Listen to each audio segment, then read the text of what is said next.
You know, it's a name you don't hear a lot of anymore. Hortense.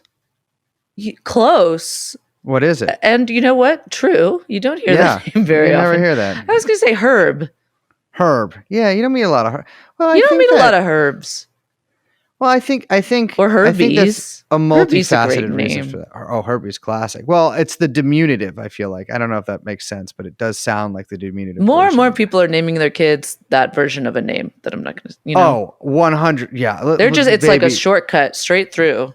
Baby doll, we cannot get into what people are naming their kids these days because I'm just saying they're going straight for the nickname, bypassing the real name. This is my daughter Sumatra. I don't even want. No one is naming their kids Sumatra. I mean, that's not a after 90s the country. name. It's after the coffee. Yeah, well, I know that's like a 90s. Oh yeah, we work in fair trade coffee. Remember when everyone cared about fair trade? Fair trade's fake. I don't. What am I gonna do? No, I'm trying to rip you off. Listeners, if I ever like message you and I'm like, hey, can I trade you something for this?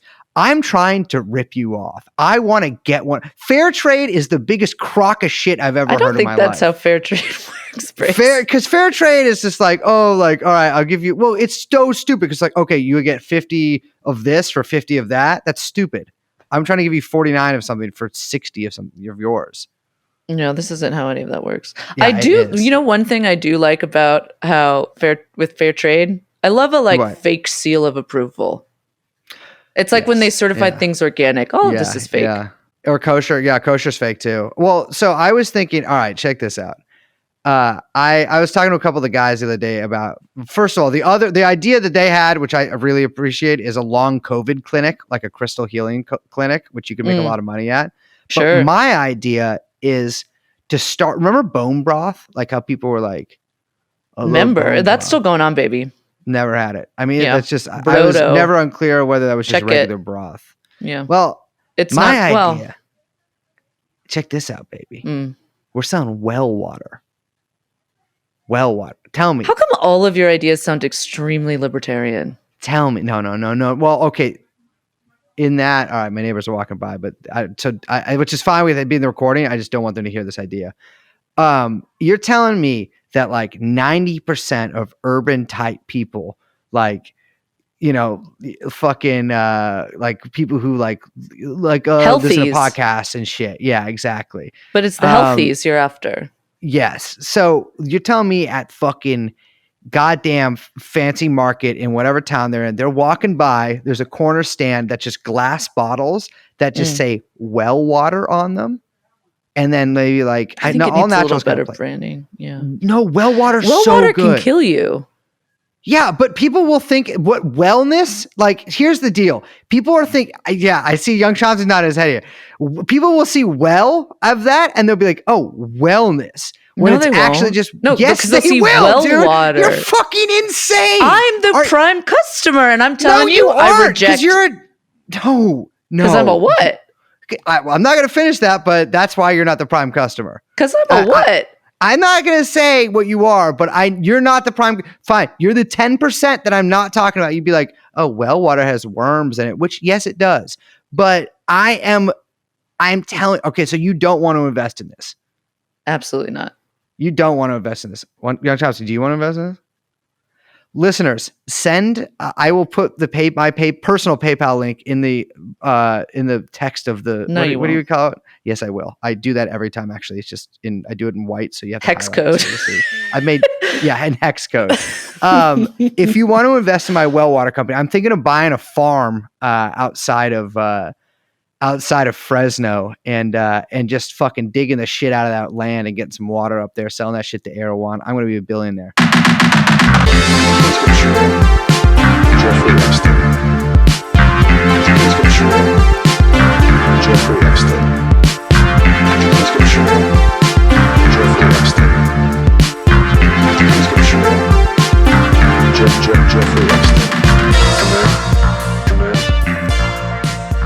Jeffrey Epstein. Brace, are you watching the Olympics? Yeah, I've been so enthralled. I watched some of it, although, you know what? Okay. What? Oh, great. Real quick. Grandma moment. I doubt it's going to be real quick, but let's get on with it. It's really hard to watch the Olympics. Dude, this is what boring. I need. This is all I need.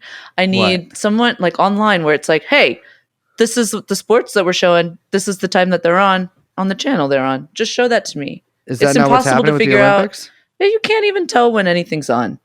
What have you watched so far?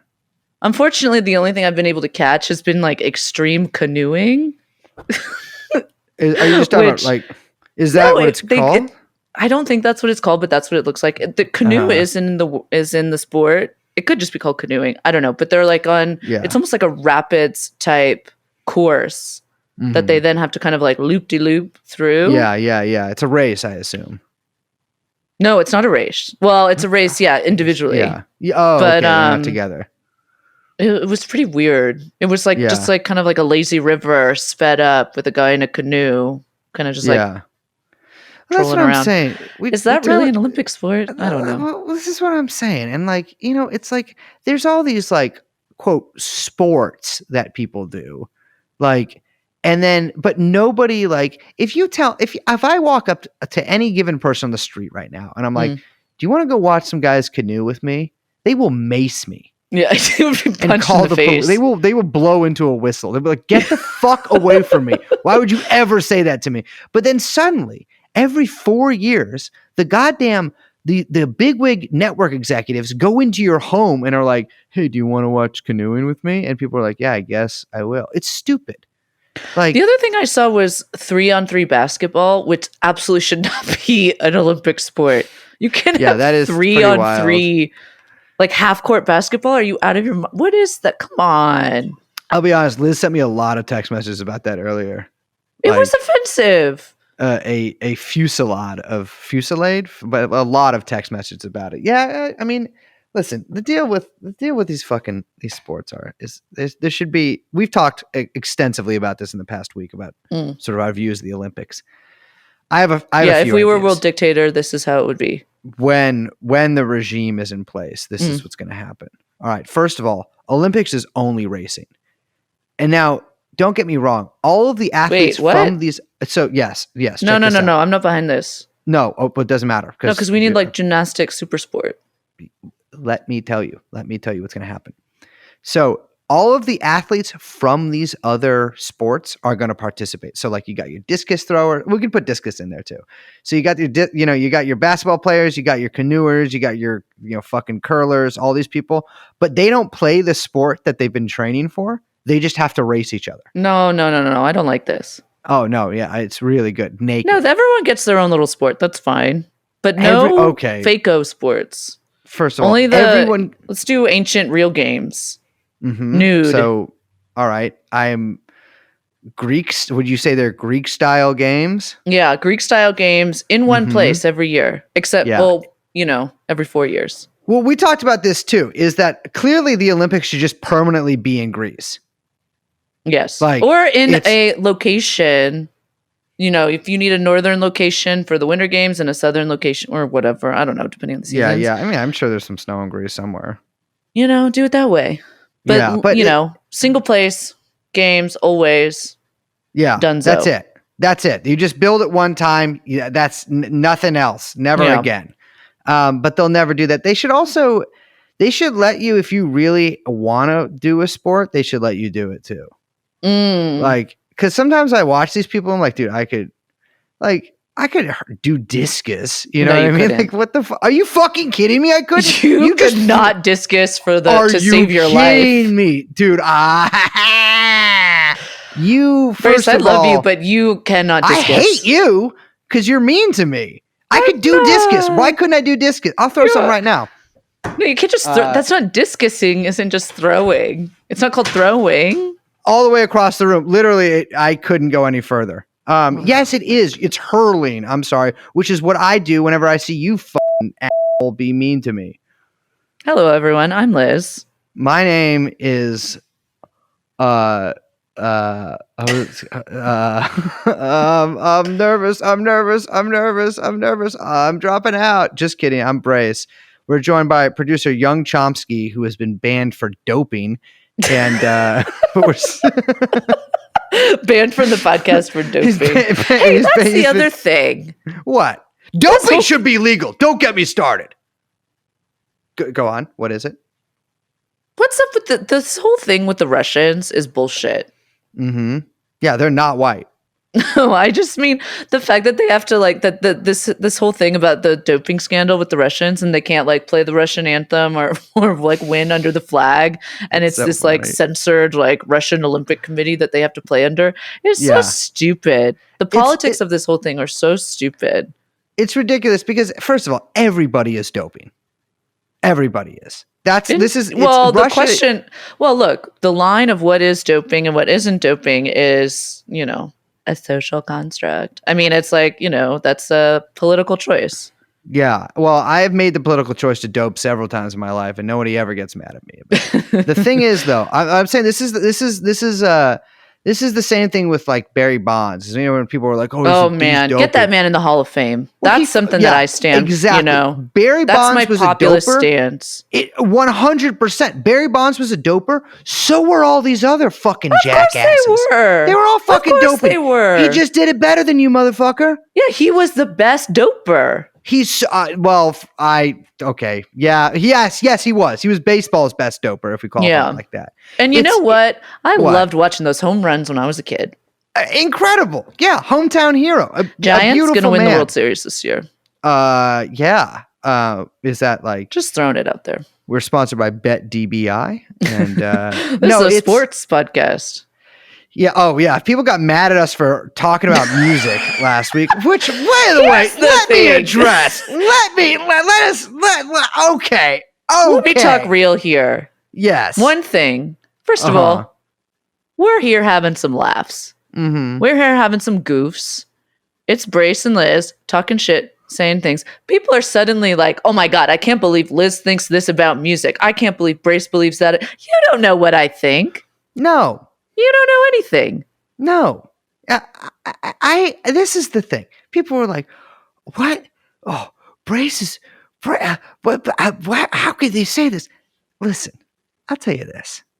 I'm not going to listen to your little Bright Eyes or your music like that. I love the band Discharge. Fantastic rock band. And I don't care if I get pilloried by all these people, blah, blah, blah, tapping away. I love rock and roll. You'll never change that about me. Liz loves Electroclash. That's not true. Liz, I don't know if you guys remember the Swing Revival, but Liz was one of the biggest hep cats in the entire Western Seaboard right then. Yeah, it's never, if you ever have any comment about our musical taste or anything like that, I invite you to actually go into maybe your car, turn on the stereo. No. Also turn on the gas. No. Turn down the garage. Okay. So, but you know what I'm getting at here. It's none of your business. We're the kings of punk. On that note, imagine if I just signed the podcast off. I just realized that that's usually how I say that. Yeah. To intro the outro. Keep rolling. But I'm not doing that. Oh, no, we're good. You got it. No, 10-minute podcast. No, we've got more to the show. I promise. More to the show. We are actually talking about the Olympics today. Mm-hmm. Well, kind of the lack of them, but yeah. Well, no, we're talking about the presence of them, but yeah, we are interviewing a couple of people from NOlympics because, me and Liz hate sports ball, and so we want to see it banned from everywhere. No, we're talking to a couple of people who really fucking hate the Olympics, and let's play it now.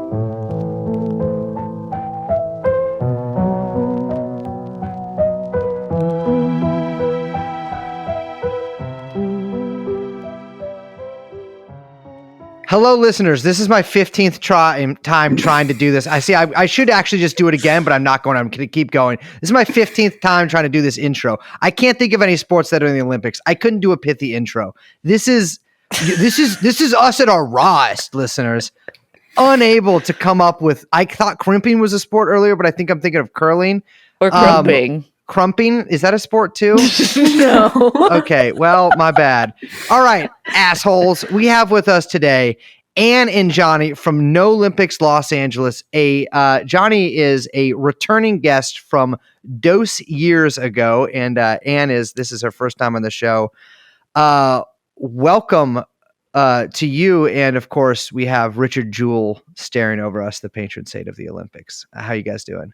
I think we're doing pretty good. It's hot as hell outside, but just like in Tokyo. Yeah. It's disgusting here in LA. A lot of bleak shit happened this week on the ground, and the world is dying. But we're hanging in there. It's Friday, and we had it. We had a hard week, but we went to the beach yesterday. We saw some cool sea bugs. Oh, all right. Yeah. So. It justified the ridiculous cost of living that we've agreed to here. So you guys fucking hate the Olympics, right? Yes, yeah. Correct. That's fair to say. Mm-hmm. For so many reasons. It's kind of exhausting. For so many reasons. We don't hate sports. I feel like that's kind of like the standard caveat that we have to come in with, is that we're not anti-sports. We're anti-global capital. We're monopolies. We're anti-displacement. We're anti-gentrification. We're anti-police militarization. I would say the Olympics are probably themselves more anti-sports and anti-athlete than we are. For sure. And you're not anti-fun. We get that a lot. Some of us like to have fun. Some of us like to refrain from that. But yeah. Some of us are on the fence about fun. Yeah, of course. But yeah, the unifying factor, I think, is everyone's kind of anti-gentrification on the abolitionist tip. Different leftist groups in our coalition, dealing with all the issues, unfortunately, which I'm sure we'll get into. And I think more and more people are getting aware of it. It's just how deeply the Olympics tendrils get into your city, get into your country from areas you don't even expect, or we're even surprised by in this cycle of just where it's hitting and how it's kind of falling apart. Yeah, I was going to say, all those issues you mentioned, some people might say, hey, what does that have to do with the Olympics? But in fact, the Olympics has to do with all those things.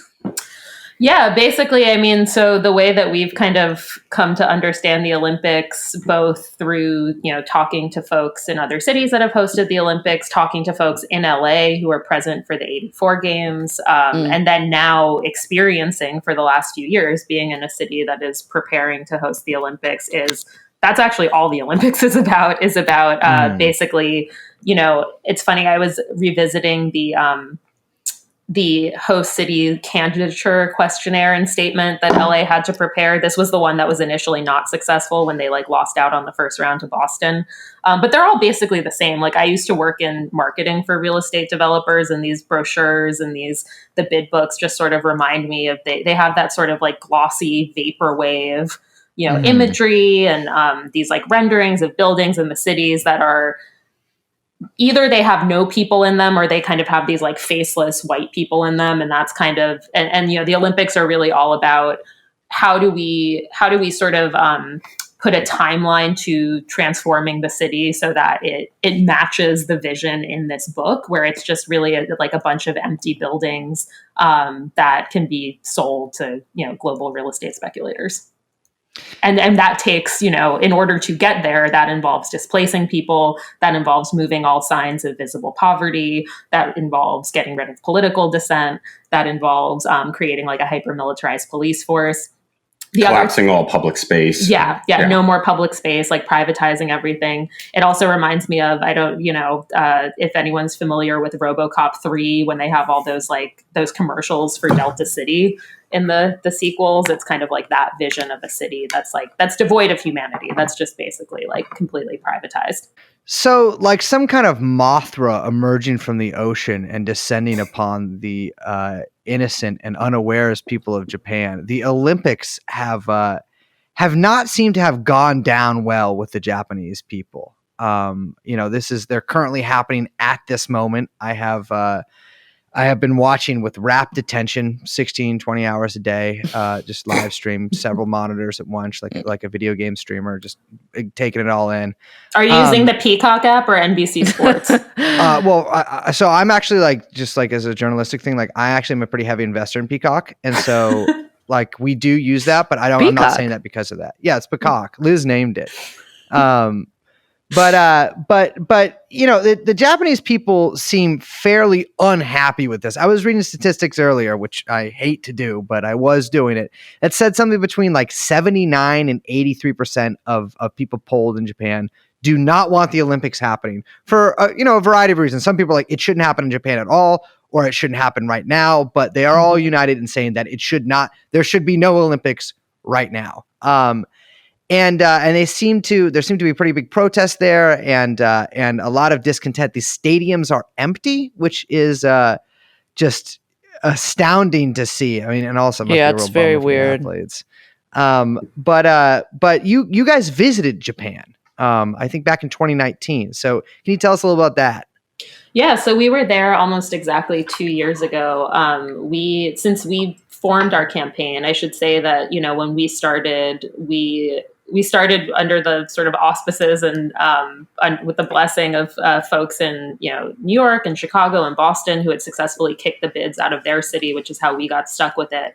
And that was just such a big central component of our organizing, was this idea that, this is not just about kicking it out of LA. This is about kind of stopping this destruction everywhere. And not just in a sort of like Pollyanna-ish, like, we want to be nice to everybody. It's also like we recognize the folks that we're up against they're organizing transnationally. If we want to be effective, it's not going to actually help us in the long run if they're just being batted around from city to city. So we started organizing with and talking to folks in other cities that had either already received the right to host or were kind of talking about it. So that included Tokyo, folks in Paris, folks in Seoul and Pyeongchang in Korea, folks in Indonesia, folks in Italy. There were already a number of folks who had come to LA from Rio, who joined the Olympics pretty early on. Because they had, seen and experienced firsthand the devastation that the games brought, and the World Cup and the Pan Am Games. And we should mention too, it's like these all kind of travel in a circus, all of these mega sports events. And so anyway, so we started talking to Hunger no Kai in particular, who are the comrades in Tokyo, who are one of the main forces behind the opposition to the Tokyo Games, and have been for many, many years. And I can't remember exactly how or when it came up, but at one point we were talking about, they were talking about doing some big actions around the 1 year to go event, and kind of like press events that the IOC was going to have in Tokyo in July 2019. And we started talking about like, what if we went out there? And so then we, with members of these other groups in these other cities and countries, basically organized the first big transnational summit of anti-Olympics organizers. There were folks from all of those cities. Oh, I forgot to mention London. So all the cities I mentioned earlier, plus London, plus a few others from Nagano, and got to learn from each other, got to hear about what we were experiencing in each of our cities in relation to the Olympics specifically, but then also kind of like how things looked just, outside of the Olympics, around gentrification, police militarization, climate collapse. And because something that I should also emphasize is like, we don't believe the Olympics cause these specific issues. They're kind of like accelerants. They're fuel on top of the fire. They create just a very, specific pretext for the people who are already pushing this sort of agenda to justify it, to create a sort of state of exception. But instead of like a, terrorist event, it's like, oh, we're going to have this huge party. And so we have to do all these things that normally maybe like people wouldn't accept. And so we got to see a lot of that firsthand, like happening on a day-to-day basis in Tokyo, seeing a lot of the security infrastructure that was being implemented. They were doing all of these, like anti-riot drills in Tokyo. They were sort of implementing a lot of like facial recognition surveillance. And one of our colleagues, he wrote his like thesis on policy in Japan that changed in the last decade, RE surveillance and facial recognition and all that stuff. And we're starting to see those things happen in LA right now. Yeah, and we're hearing like Casey Wasserman, who's the chair of the LA 28 organizing committee, is selling facial recognition as this like easy thing, as your face will be your ticket for the LA 28 games, as if the idea of that is always just so weird to me, like as if just pulling out a like credit card and paying for something isn't easy for someone like him. Especially just like because so many people get like lip fillers and shit here. Like what if their face changes drastically between the time they buy the ticket and the time they go into the game? Low-key, that's how you get around facial recognition. Exactly. You just get like fillers. Total, facial reconstruction. Well, that's going to be my That's the old Mission Impossible way. Yeah. And we know too, obviously the big thing is, particularly when we think about that in the context of LA, in the context of somewhere like SoFi Stadium in Inglewood, which is one of the main sites for the LA 28 Olympics, or the proposed sites, is like, that's a predominantly Black and Latinx neighborhood. And what is it going to mean to install like $1 billion worth of facial recognition security in a rapidly gentrifying, like, poor community of color? Well, yeah, I mean, that seems to be like, I mean, I remember that happened with London heavily, as like just like working class neighborhoods sort of getting demolished and putting in these stadiums that like never get used again. That's the thing. Like, I'll be honest with you, as a Jewish person, I am appalled by the way that these people treat these stadiums, and they're useless. Just, I have a lot of financial ideas that I could give the IOC, but I will not for free on this podcast. Well, here's the thing. It's like with the stadiums, there's this idea of like they're going to waste, but they're only going to waste if you accept the foundation, like the idea that the purpose is to host sporting venues. The purpose of them is to get rid of poor people. And they're very effective at that.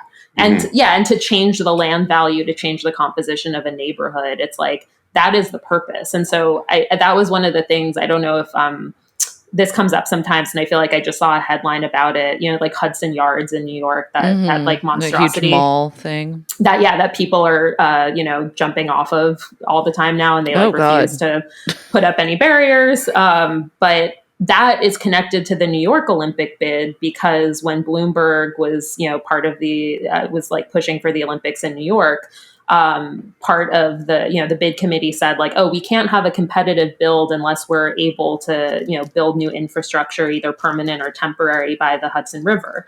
Because there have been these restrictions on what can get built. And so they changed those restrictions, and then they dropped the bid when it became unpopular, but they never got rid of that exception. And so it's like, that's always the purpose. The purpose is just to sort of these stadiums is really just to contextualize development as something that's necessary, and to contextualize the displacement of poor people as something that's necessary, and not actually. So it's like, there's always this sort of like pernicious myth floating around that Olympic organizers are sloppy, or they're just bad at their jobs, but they're doing a great job of like what they're trying to do, which is just permanently change the composition of cities so that it's more hospitable to development and tourism.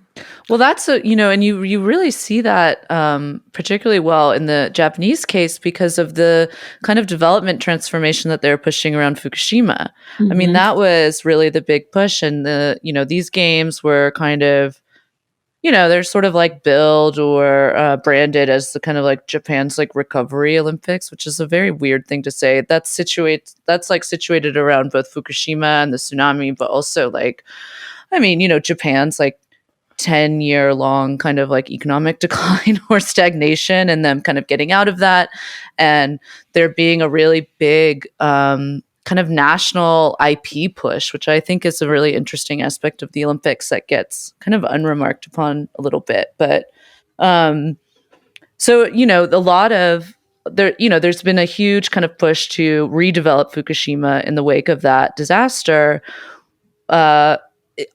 Very unclear if it's hospitable to any of that kind of development, if that's even possible, what the kind of cleanup that's been happening there, like how far it's really gone. But that's really been a big push for these games.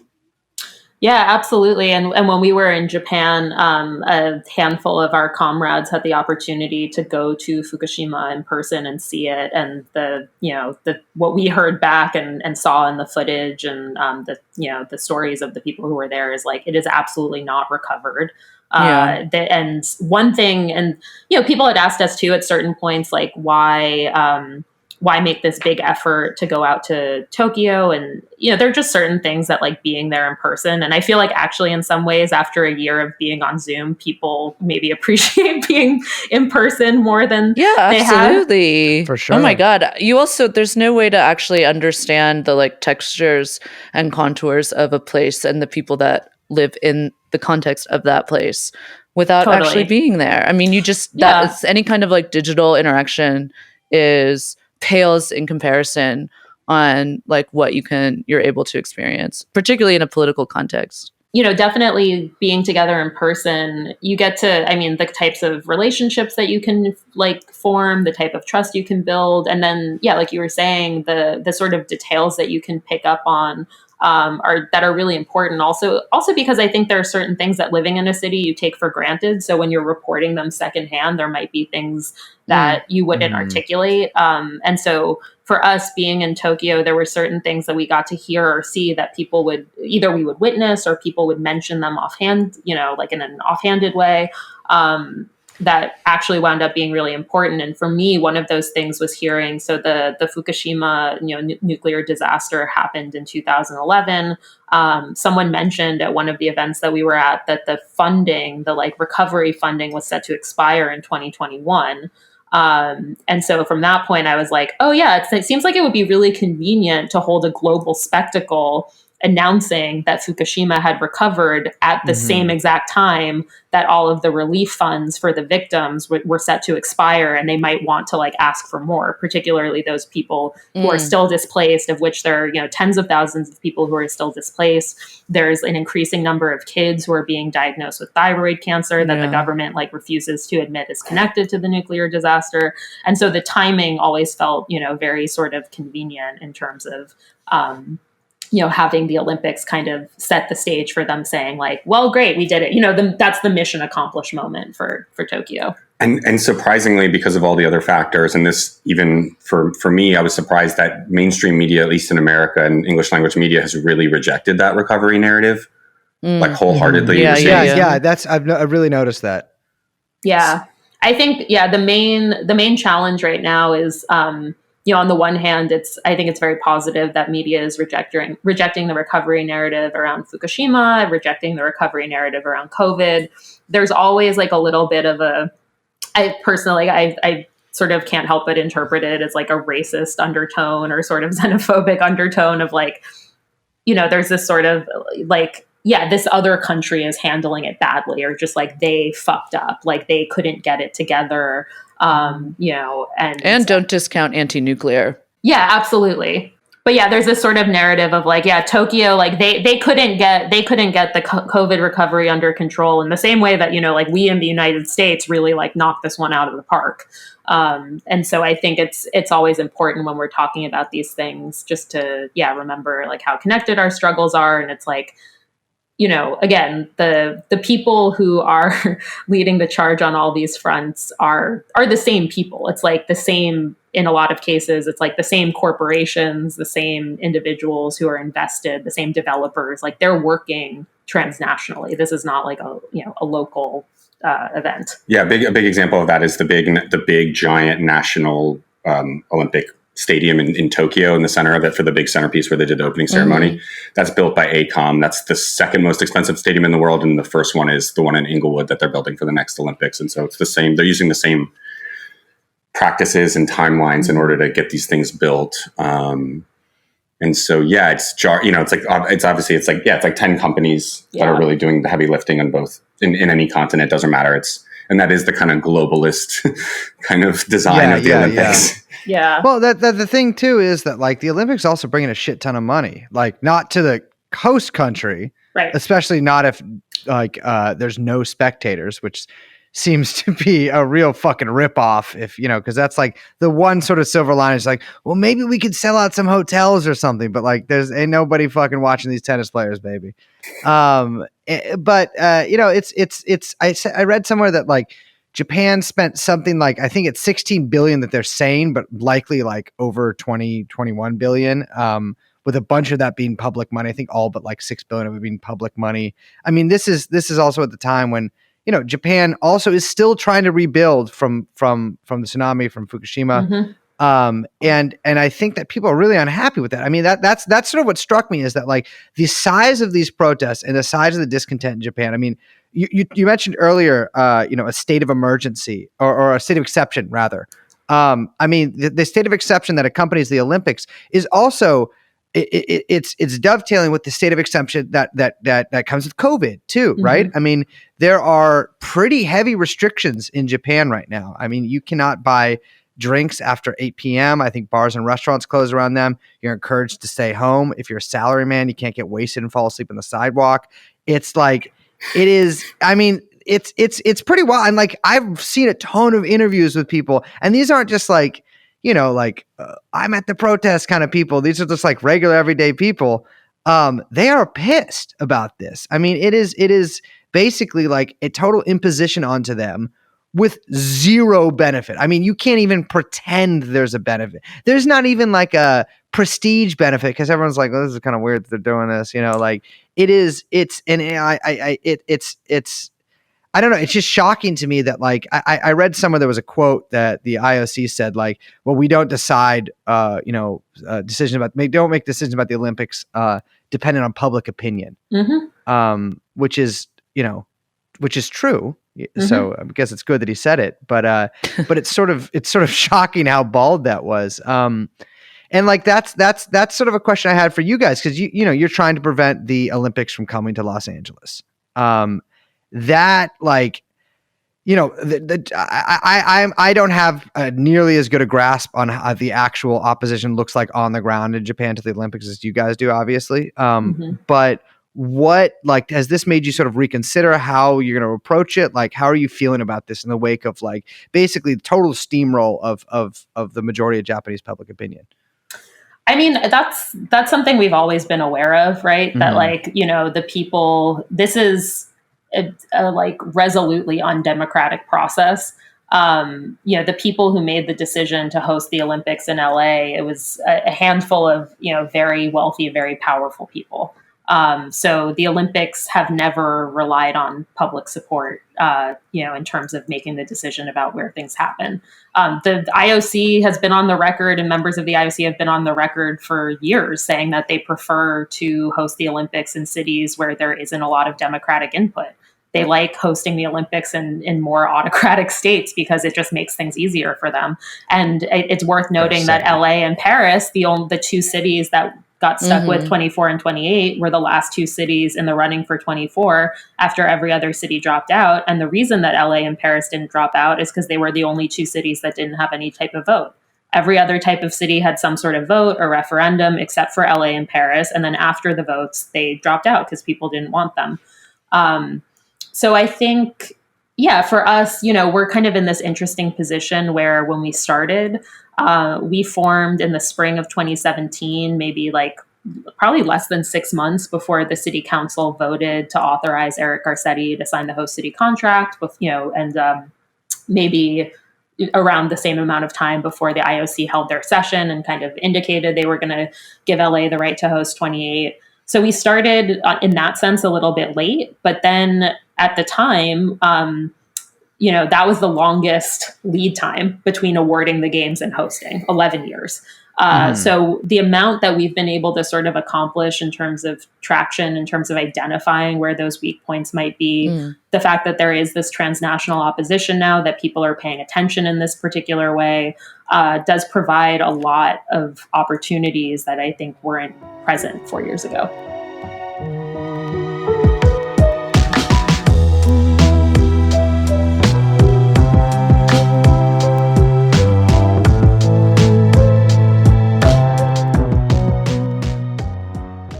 What is happening right now in LA in terms of development with moving forward with the Olympics? Because Garcetti's term is coming up soon, right? His term is actually he's leaving before his term is over because he failed his way up into an ambassador position. He's going to fix. So they're actually sending him straight to Kashmir. He is going to be the chief negotiator, and I'm really excited for it, honestly. He's going to become. I mean, I read it was somewhere. It could be like next month that he's out. That's little weasel. I know, it's incredible. I mean, hopefully, emphasis on little, by the way. Liz, the only silver lining is we might get some Justin Trudeau like type pictures of him like in like a, some kind of draped in like saffron or something. But yeah, I mean, he is out of here, and I guarantee he will never come back. Like he's gone. Yeah, there's something about that, like Anne said, it's 11 years in advance, which is unusual. Like 7 or 8 is usually how much time they need to get the hotels built, get the stadiums built, get the police expansion. Push all the people out. Yeah, and they try to spin it as that gives us 4 more years to for them to get their shit together. But in our situation, it actually opens up a lot of opportunities for us because everyone was already going to be termed out that brought it in already. That doesn't mean other worse people or similarly bad people can't take their place. But, Garcetti's gone. There were 12 people in city council that voted for it unanimously. We've turned a few since then. A couple of them are in jail, or one of them is in jail and one of them's awaiting a sentence around hotel corruption and, Olympic related, adjacent Classico. shit. A couple more of them are involved in these different probes potentially. A couple of them are deeply unpopular. Like the head of city council, this guy Herb Wesson. His name's Herb Wesson. Anyway, he's classic name. The former head of city council. Sorry, the former head of city council. Yeah. He was running for a board of supervisors seat on a "I brought the Olympics in" campaign. He literally had the Olympic cauldron in his logo. He got his ass kicked. I think he didn't even break 40 points. So he's like out of the political situation now. The capital behind the bid is still there, obviously, but like the people representing it. Yeah. And the next election cycle opens up some other opportunities there that they didn't account for. Like just political culture is different than it was 4 years ago. There's a lot more movement and activity and democratic participation. And there's like leftist media things and, other ways that we've kind of penetrated the narrative that I think they didn't account for. So it's a very unusual time right now. Yeah, and the calculus has changed in a lot of ways, and I think will continue to shift in terms of, like, for example, like with the folks who are on city council right now, we know that when they voted, like part of the reason they voted on this Olympic bid is not because they actually want the Olympics to come. It was sort of like a favor. Like they did a favor for Garcetti, and that's how our city council operates in a lot of ways. And I'm sure a lot of cities are like this too, where for them, it was a very low risk situation. It's like you do this favor for Garcetti, vote on the Olympic bid. When things, when shit hits the fan, no one remembers that city council had any hand in it. Now that there's vocal opposition, it's like people are starting to actually ask questions, push back on them. And all of a sudden it's like, they have to do a very different calculation in terms of risk and reward of supporting the Olympics. Well, I think too so the Olympic, the international sort of politicking around the Olympics, I think sort of resembles the international politicking around a lot of these. How many times in a sentence can you say the word international? These other international like sports organizations like FIFA, where they're basically like mafias, essentially. Mm-hmm. I mean, absolutely. Like the way I encourage listeners to just look up some of the scandals that have plagued the IOC. I mean, it is shit that it's straight out of FIFA. Well, even also just the recent move when they moved the Euro Cup, or excuse me, not the Euro Cup, when they moved Copa America to Brazil. I mean, that was the Brazilian people were like begging the state not to do it. It made absolutely no sense, particularly in the way that, COVID was affecting the population there. And it didn't matter. It didn't fucking matter. And it was a total disaster. It was. Yeah. And I think, one of the challenges is this is something I think we've seen with a lot of Olympic Games too, is they become less popular as they get closer. And one of the ways, this reminds me of just sort of one of the challenges of organizing around displacement and gentrification is there's a very sort of like canny calculated move on the behalf of the folks who are pushing this to really only affect the people who are the most poor, the most vulnerable, the most marginalized, because then that makes a lot of these impacts more palatable to the general public, because you're sacrificing the people who are who a lot of, more like middle-class people in particular don't care about or don't like. But what we see inevitably happen is that, that circle of people who are harmed expands over time. And I think in the case of a lot of other Olympics, it's just, it takes longer or it's less obvious. And now I think specifically with COVID, where everything is so accelerated, now you have people where it's like, if you're just a middle-class person who has to go to work and all of a sudden there's a super spreader event happening in your city, like you're also being screwed too in a way that, up until a certain point, it would have just been, so I should mention a lot of the folks in Hunger and No Kai are unhoused. And so like I think what we've seen in most cities too is like the people who are leading the campaigns against the Olympics are the folks who are being impacted first and the most directly and the most extremely. And those are usually people who are the most poor. Yeah. And this week too, it's just too on the nose, but we had a big vote in LA that basically criminalizes being poor outside in the majority of LA. And we work with a lot of groups around these issues, and it's really scary because we can feel it. And I think people here on the ground in LA, maybe that were kind of skeptical of us a few years ago or weren't fully sure, kind of started to see it moving, whether or not it's, and I think what's interesting is that people aren't, it doesn't have to be explicitly like, oh, we're moving this for the Olympics at this point. People know what the whole overall project is. So, but at the same time, it's accelerating very quickly to the extent that there's a lot of big questions of like what we're actually going to do, just like not just our group, but in general in LA. And it's really kind of an intense time. Yeah, and the uprising last summer also changed a lot. I think before last summer, police militarization has always been basically half of our platform in our analysis in terms of opposing the Olympics. And for a long time, that was sort of the argument. And when we would talk about what happened in 1984 in LA, in terms of, the expansion of policing and the acceleration of the militarization of the LAPD and how that affected in particular, like East LA and South Central LA and other poor Black and Brown communities. That was just a thing that like fell flat with a lot of middle-class white audiences in particular and people we would talk to. And when we would talk about police militarization in other cities, when we talk about Mexico 68 and the massacre of the students in Mexico City for the 68 opening ceremony, there was just sort of this exceptionalist idea of like, well, that's not going to happen here, or that's not what it's like now, or like the police and like they would never, a lot of people couldn't imagine that. And then I think now they can not only imagine that, there's people who have like experienced that directly who may never have like witnessed that or imagined they would witness it. And they've been on the receiving end of that. And so I think that's just a much more real prospect. So now this is a thing that we knew before the uprising, and then we would say, the fact that the LAPD has announced several times that they plan on hiring 3,000 more officers for the Olympic Games at least. And I should say that number has gone up consistently from the time the bid was announced. Yeah, it'll probably be more.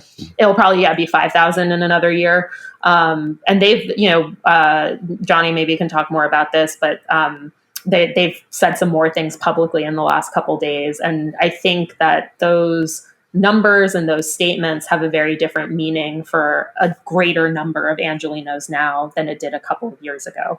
It doesn't feel like an issue that's just sort of relegated to particular communities, like the people seeing what happened at Echo Park Lake and this idea of like, no, they like the city will send 500 like heavily armed police officers into your community if they want to like remove poor people from it, I think is now like a much more real and vivid and present scenario. And so when we talk about expanding that, about making it worse, about giving it more money, I think that just has a lot more resonance. Yeah, I think it scares the shit out of people. The LAPD is asking for thousands more officers. And what last summer did was kind of make the other side have to say what they're doing more openly. You have the head of the LA police union going on Laura Ingraham being like, Mayor Garcetti's a coward. We can't defund. We actually have to expand the police for the World Cup, for the Olympics. And, LAPD is just one of over 80 law enforcement agencies in LA. So the sheriff's department, who has gangs in them, they're asking for at least 500 more officers. And these aren't just for the games. Obviously, these are permanent forever. Right. Well, that's also the point of the state of exception, right? Right. That's the whole point is that, you get something in, via this kind of like branding or whatever, but it's permanent, it stays, and the entire kind of chemistry is forever altered.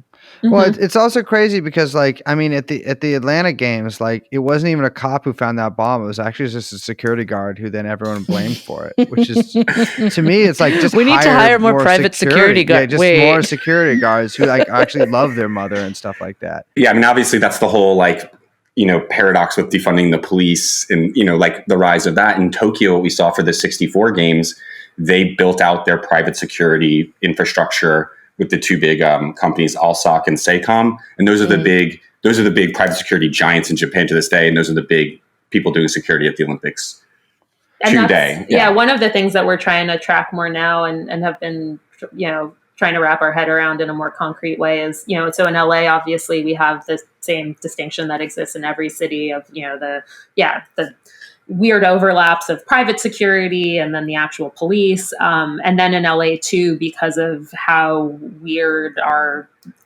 municipal system is, basically, where it's like there's the county of Los Angeles, and then you have these cities within the city of Los Angeles that are separate cities. And so they kind of have their own police forces and their own jurisdictions, and learning more about the ways that they contract with each other. So like SoFi Stadium, which we've mentioned, is in Inglewood, which is its own city. So that's also like another interesting and fucked up thing is like, so we talked about how undemocratic it was that our city council voted in this incredibly rushed and undemocratic manner to authorize Garcetti to sign this hasty, bullshit contract with the IOC, like really bad contract, really fucked up contract. The Inglewood City Council didn't even vote. They had none of these other cities that are going to be on the hook for hosting that are like, their city council didn't even vote. But it's like the SoFi Stadium is in Inglewood, but I've seen things at various points talking about like the number of LAPD officers that are, even though Inglewood is not, like they have their own police force. And so we're trying to learn more about how these different law enforcement agencies kind of contract with each other. Like, where does that money come from? Like, who is, authorizing these contracts? And just to say too, it's just a jurisdictional fucking nightmare from our end of trying to understand what's going on. Earlier this year, City Council voted to approve what's called COPSIC, the California Olympic and Paralympic Policing and Security Command. And what that basically does is allows is the entity that will execute the NSSE, which is the National Special Security Event, which they have for like the DNC, the RNC, certain like a fusion center kind of. Yeah, exactly. Mm-hmm. Exactly. They use fusion centers. And so that's basically, so at a state, a city, a county, and all these like sub-city levels, and the feds. So both, DHS is going to be involved, and that's really scary to people. And LA is obviously the home to the largest undocumented population or mixed status populations, immigrants in general. It's a nightmare. And that's one of the parts of our campaign that when we started in 2017 with Trump being in was really high key, and people were really buying that. And that's kind of been a challenge for us, is to keep that moving and to get more buy-in on, the street vendors that are going to be swept up, and sex workers, anyone who works in like informal economies who might be targeted by police is, that's, people are just, and like you were saying before too, it's like this stuff doesn't go back in the box, right? So it's like the connections, the level of access that, the NSA and the Department of Homeland Security are going to have into the Sheriff's Department and LAPD, into the, and we know too already that the sheriffs and the police in LA collect so much data on people. It's like, we know that the gang injunctions and gang databases have been something that our allies and partners have been organizing around for decades. And just imagining like, and we know that that like ICE and the Department of Homeland Security have also illegally been collaborating for a while. But it's like, what happens when you sort of make that legal? We know that they're not just going to like shake hands and like change passwords the day after the Paralympics are over. Like that sort of introduces a new normal of collaboration that is really, really scary. Yeah. And in 2002 was the first Olympics on American soil after 9/11, and an NSA whistleblower came forward a few years ago and was like, oh, we were doing blanket surveillance over everyone in Salt Lake City area. The media picked up on that, but maybe not enough. And we've heard from like kind of people whispering to us that like Cisco is doing a similar version of that in Japan, like the last couple of years. And we're still trying to follow up on that. So it's like every worst case scenario you can possibly fucking imagine. Mm-hmm.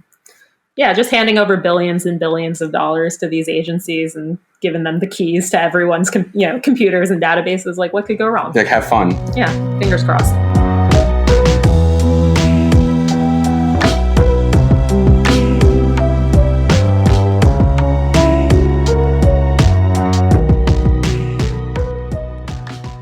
Well, thank you. That was damn. I am reconsidering my bid to become a Olympic amateur wrestler. Your bid to host the Olympics. Yeah, I mean, God, I thought I got like an okay apartment, but this seems like a whole lot to deal with. One thing that we touched on the last time we talked to you a couple of years ago was Casey Wasserman, and he is still in the game. And you said you had a couple updates for us on the guy. Yeah, so Casey Wasserman is the money man behind LA 28. When we came on last time, he's someone who's very publicly been on the Epstein flight logs multiple times. Flight vlogs. Yeah, he's on the flight vlogs. He was on one of the Chris Tucker, Kevin Spacey, and Bill Clinton flights, but for some reason that is not repeated a lot when that comes up. For some reason, Chris Tucker is more remembered culturally than Casey Wasserman. We've been tracking a lot of like Casey's money in general, because that's really what tells the Olympic story, whether it's LAPD and whatnot. But I think a few things that I think your listeners might like to know is that the last public photo of Ghislaine was at a Cash and Rocket event that Casey's wife was involved. And they're a charity, ironically, for human trafficking victims. Mm-hmm. You're talking about the one in San Marino, I think it was? Is that the one? I believe so. She's like in the background of Paris Hilton? Right. Yeah. So Casey's wife, Laura, I think former music supervisors, Hollywood person, was and also notably the granddaughter of Paul Zifrin, who was another. So Casey Wasserman's grandfather, Lou Wasserman, was on the LA 84 organizing committee, as was Paul Zifrin. Laura, so they're kind of like an Olympic dynasty. Yeah, the two of them. Yeah, and we've been following a lot of other Casey's money, and we found a lot of Glenn Dubin connections. Figures, a lot of it. Casey's also had his money. He dumped a bunch of stock in Activision a few months ago. I don't know if you've been paying attention to what's happening there and that kind of abuse, harassment stuff. He's also involved in, it's called Action Network, a big gambling online gambling company. Okay, let's not get ahead of ourselves. Gambling is totally legal and fine to do, and actually sometimes you can make a lot of money at it. Very legal, very cool. Yeah, it's normal and cool, and everyone's doing it. Like it's like the mid 2000s, and he's trying to change policy in California in advance of 2028 for that. And we've just been, there'll be some stuff coming out in the media soon. We just wanted to tease that and just let you know that he's in Tokyo this last week. He's kind of partying at the opening ceremony, in these with Robert Kraft and all these assholes. If you're out there, Casey, we're thinking of you. It was 2 years ago exactly that he locked down his social media account when we were in Tokyo, when the first Epstein suicide attempt happened. And since then, all of his socials have still been locked down because we've been screaming that. So. And he's made very few public appearances, with the exception of he did a big press conference with Donald Trump and Chad Wolf in February 2020, talking about to get back to the NSSE and the terror of that, where they said that we're going to, clean up, the Department of Homeland Security is going to help clean up homelessness and immigration in time for the 2028 Olympics. Yeah. Well, I can't wait. Can't wait. Yeah, it is going to be a shit show. I mean, come on, LA, the place is falling apart. It'll be incredible. I mean, these people are sick. Anyways, guys, thank you so much for joining us. I am fully convinced I'm withdrawing my bid to host the Olympics, and we will hopefully see you before 2028. Great. Thanks so much for having us on. Thank you.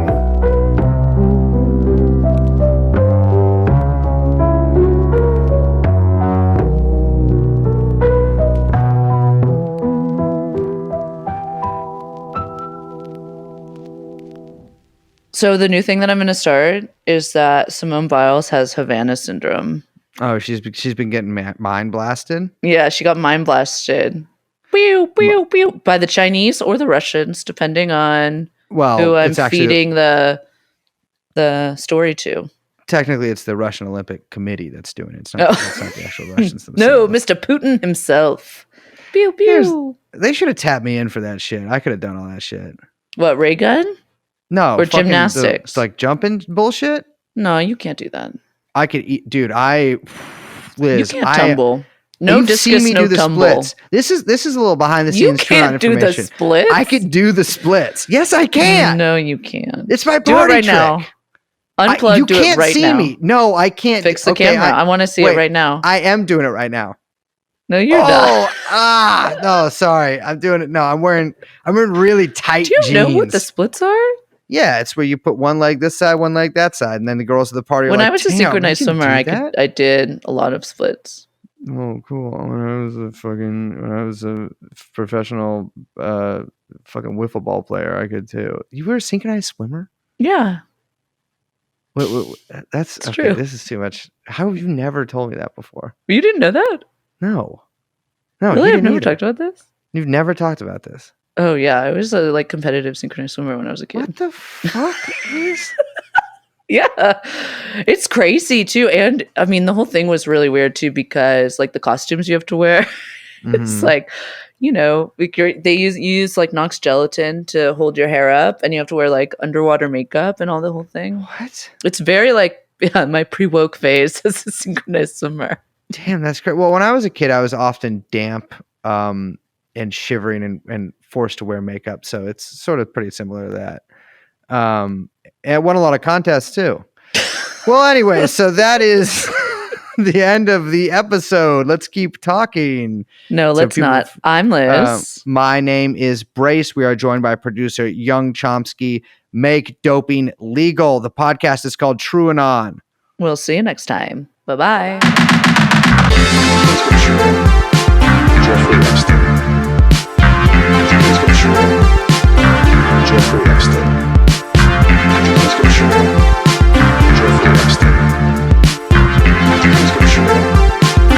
Jeffrey Epstein.